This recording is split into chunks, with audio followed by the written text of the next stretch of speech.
alle sammen, og velkommen til Navitiv. I dag kommer vi til at spille lidt Battle Royale, og vi kommer til at få sprites. Really. Se her. Så hvad for en sprite leder vi efter først? Jeg tænker, at vi nok skal lede efter nogle cubes. Okay. Så ja, bare finde en af de ledeste mutate. Sådan set.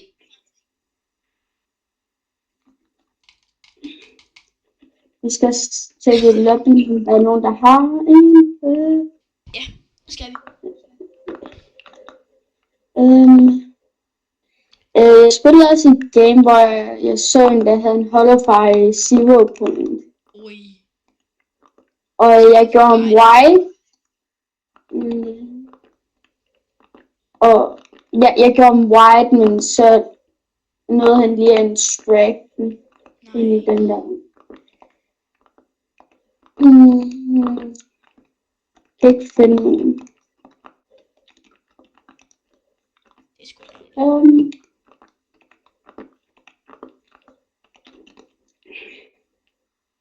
Jeg tror bare, jeg lander sådan first drop næsten. Ja. Wow, mit delay. Hold da op. Sig noget. Ja, det ligner sådan. Ja, 2 pixels. What? Ja. Det ved jeg ikke lige, hvad der sker her.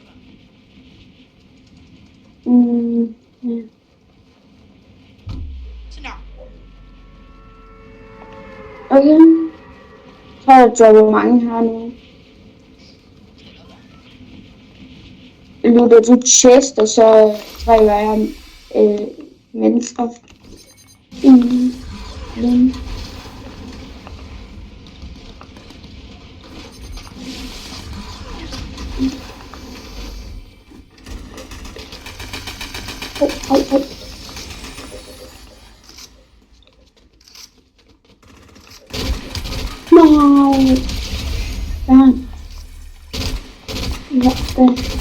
En king sprite Holofy.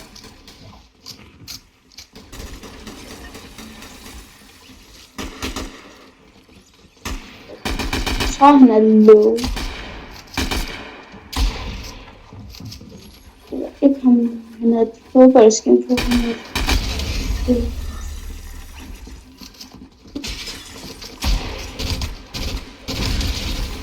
Hvad? Konsulent. Det var godt. Jeg ved ikke, hvordan jeg døde lige der, men jeg havde også kun 2 white, tror jeg, inden jeg døde.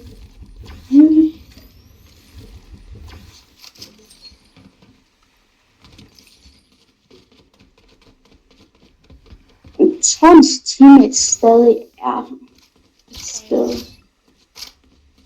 Jeg tror måske, du godt kan reboot, måske.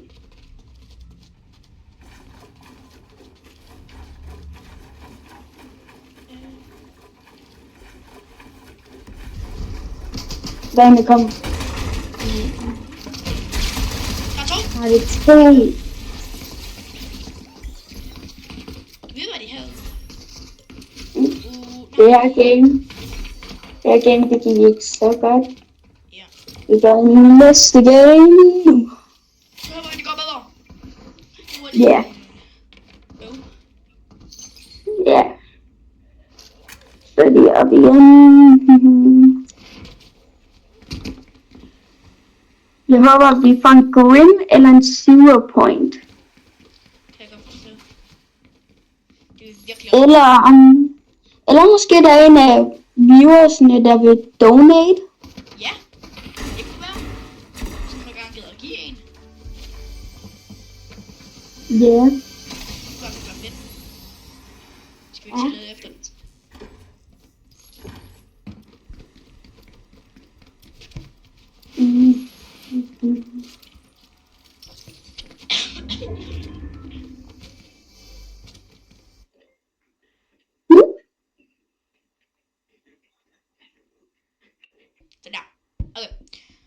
Sådan der. Men Jeg tror virkelig... det her, ikke? Det er ikke nemt. Det er virkelig ikke nemt. Så. Let's get it. Yo! Gummy, grip. Gummy grip. Blå skin. TG's wife. Yeah, I know. Gummy grip. Please sig mig, at vi kan få den. Føler det hende der? Er det? Tror jeg. Nej, jeg lægger. Der. Hernede. Er det? Ja, er det? Jeg tror, det er blåt skin.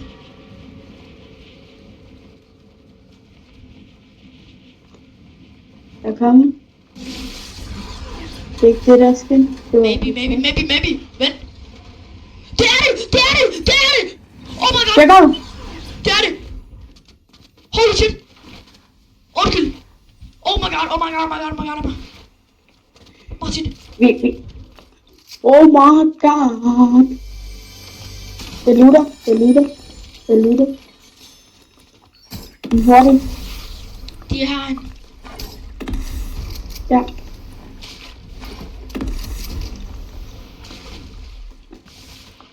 Det kommer.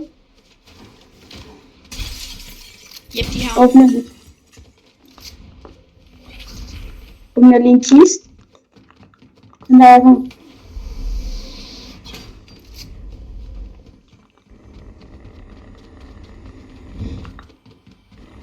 Hvor er de? Det er et virkelig godt spørgsmål. De har været her. Yep, de har været her. Her! På mig! De var på mig. Er det to? Ja, men du kan godt. Kom nu! Nej! Gummy grip! No way! Hvis jeg havde flere mats. Oh my god! Gummy grip! No. Okay, det betyder, vi kan godt gøre det. No way, gummy grip! Det var også bare... Det gør vi bare igen. Det var så heldigt, at vi fik den der. Yeah.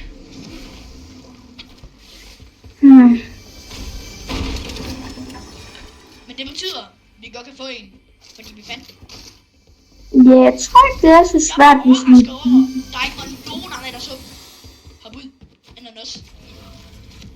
Ja, jeg så dem ikke, men du så dem. Yep. Jeg vidste, det var dem. Tror du, der er nogen, der vil donate en Grim eller en Zero Point? Vi kan virkelig håbe. Og det håber vi. Skulle vi den? Hvis I donater noget, så kan I spille et game med os. Ja. Jeg har ikke bare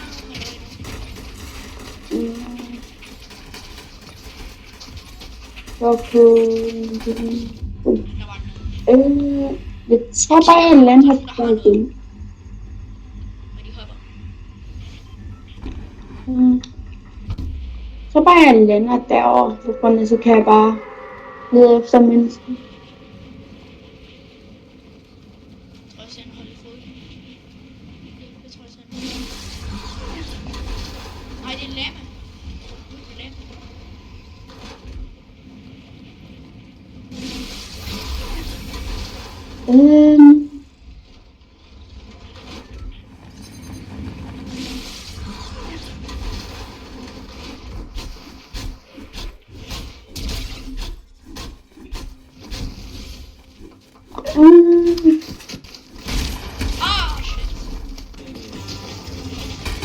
Jeg har ikke engang landet endnu, det er det dårligste.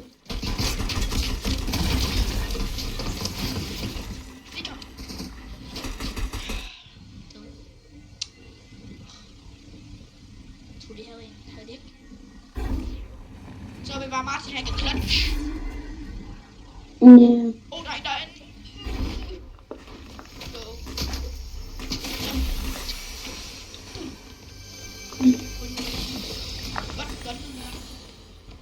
Tror vi, det er en bot eller en rigtig spiller?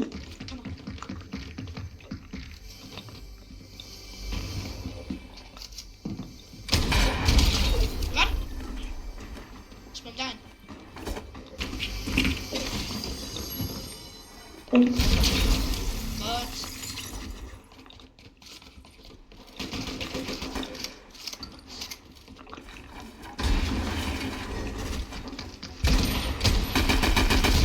Og det var Åbne godt. lidt. Let's go. Yeah. Cool. Jeg kan ikke købe det reboot-kart endnu. Men der er nogen, så vi skal lige vente lidt. Indtil de er døde, eller de er gået. Jeg tror måske, det er nogle bots. Det kunne godt være. De skyder bare sådan lidt hultet muligt. Hold da bots. Hvor kunne de være henne? Jeg kan købe det reboot nu. Lækker.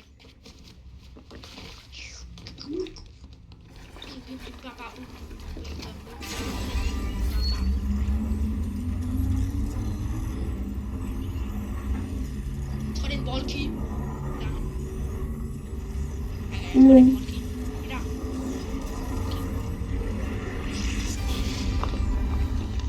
Se en wallkey.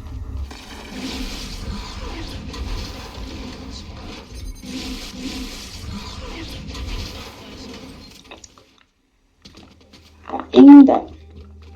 Nej, jeg tror, jeg dropper det der. Nu er det bare en blå af.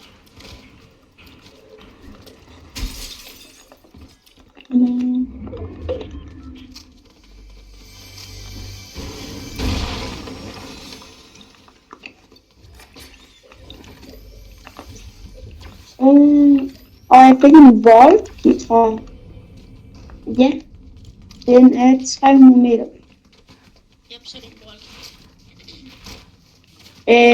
Du må godt få den. Ja, jeg prøver at gå herover og lede efter kills. Yep, så tager vi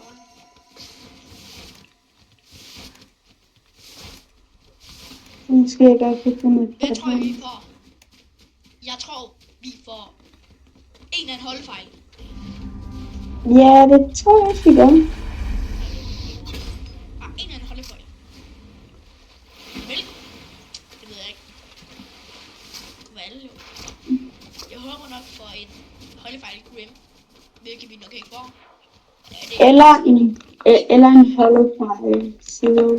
Ja, men jeg tror holdfejl i Grim, det er en 250 millioner. Jeg har også fået en wallkey, og den er herovre, hvor jeg er. Ja, okay. Jeg går lige derover og åbner den der. Void.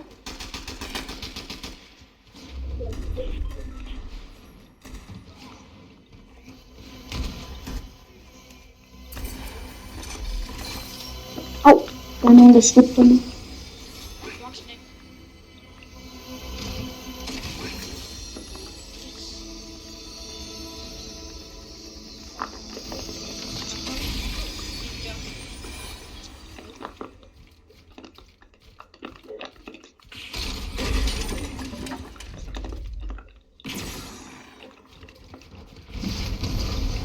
Ses!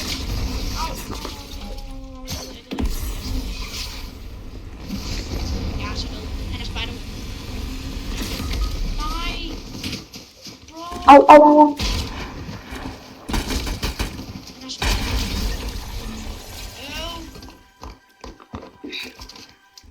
Jeg kunne ikke få lov til at åbne den der vold. Der var en.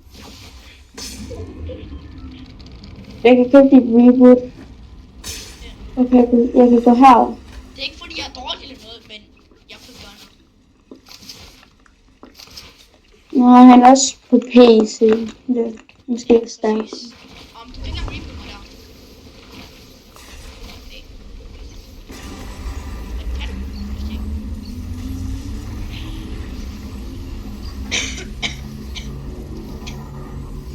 Kom der. Let's go. Let's go. Må du dø? Sådan. Jeg kommer ind i zonen. Jeg skal skynde mig. Og der er jeg kommet ind. Der er en slurp truck her. Lækkert. Der er shards. Jeg Jeg har de der shards. Her.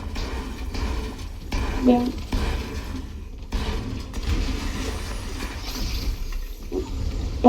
Der er sådan nogle lige her.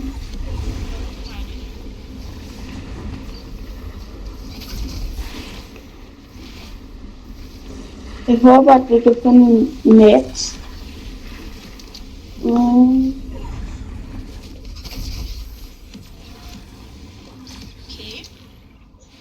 Er der noget?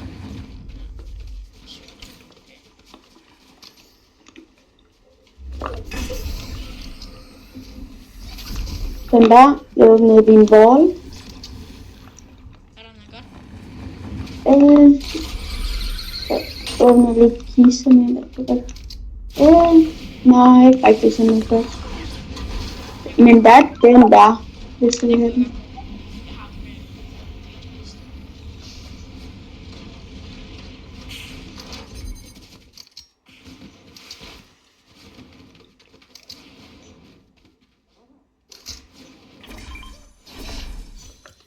En Sprite chest.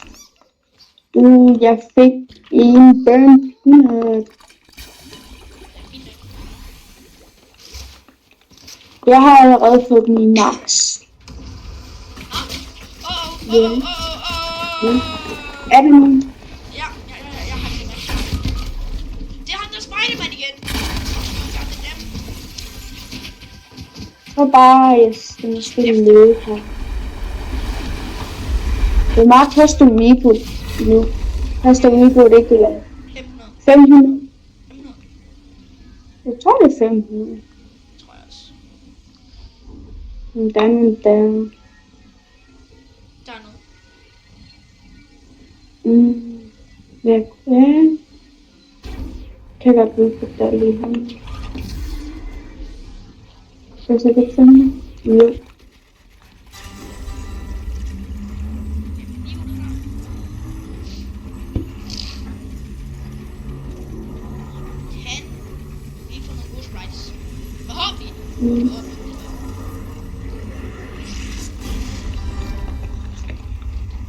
Ja. Løb.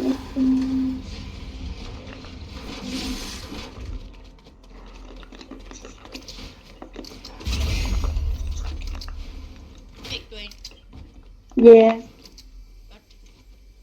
Han har max match. Hans teammate var allerede døde. Han valgte lige her. Nej, han er lukket. Jeg skal bruge en nøgle. Det tror jeg nok, det er vores bedste find. Jeg håber, at vi kan få noget bedre. Kan jeg godt finde noget. Måske en pink sprite i Q. Den kunne godt der. Der er nogle cube sprites. Der er nogle. Selvom den wall hernede.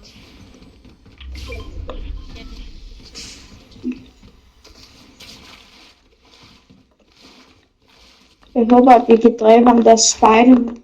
Ja, han er virkelig.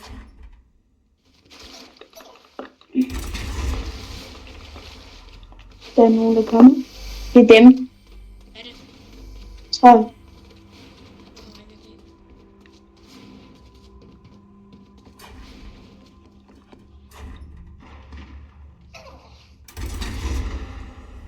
Jeg har et rift, hvis jeg skal væk.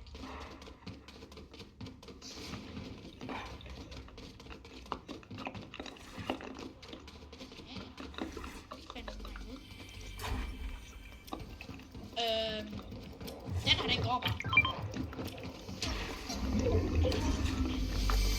Jeg ramte for meget ham der.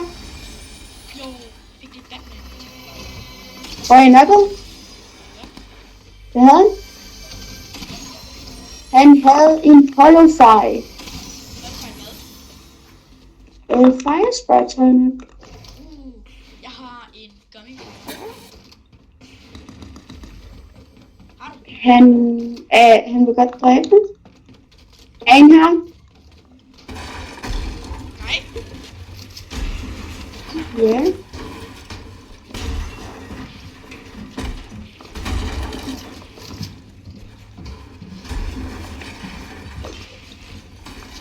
Han løb. 11. Han er derovre. Så han har noget godt, siden han løber.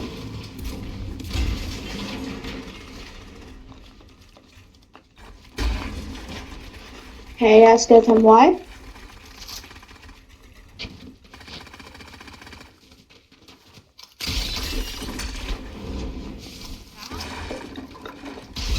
Skød.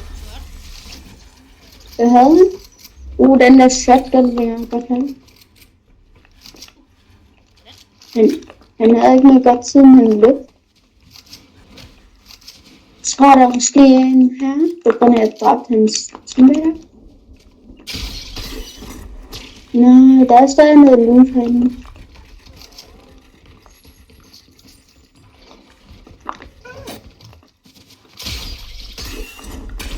Jeg tror bare, vi...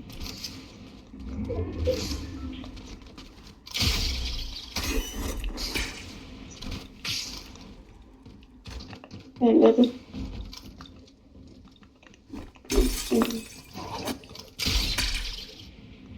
Måske kan der være noget godt hernede.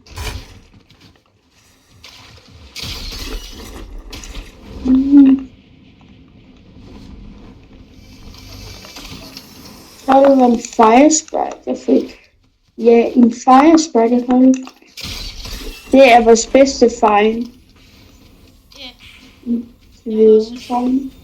Der er en, der skybaser.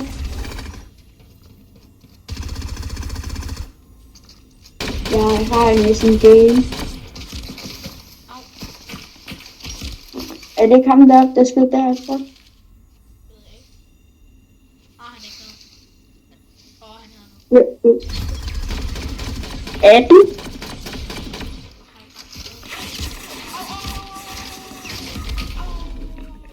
Ikke noget. Han kommer bagfra. Han kommer. Nej, vi kan ikke dræbe han, Martin. Jeg kan ikke dræbe ham. Jeg kan dræbe ham.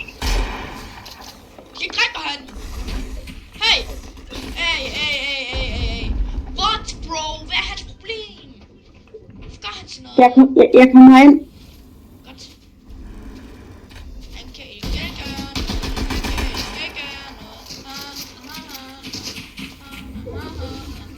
noget. Jeg går. Ja. Så gør det der.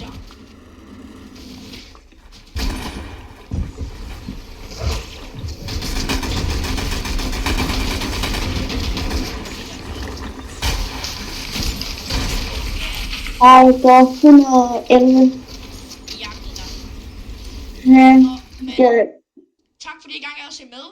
Og vi ses i næste video. Hej hej.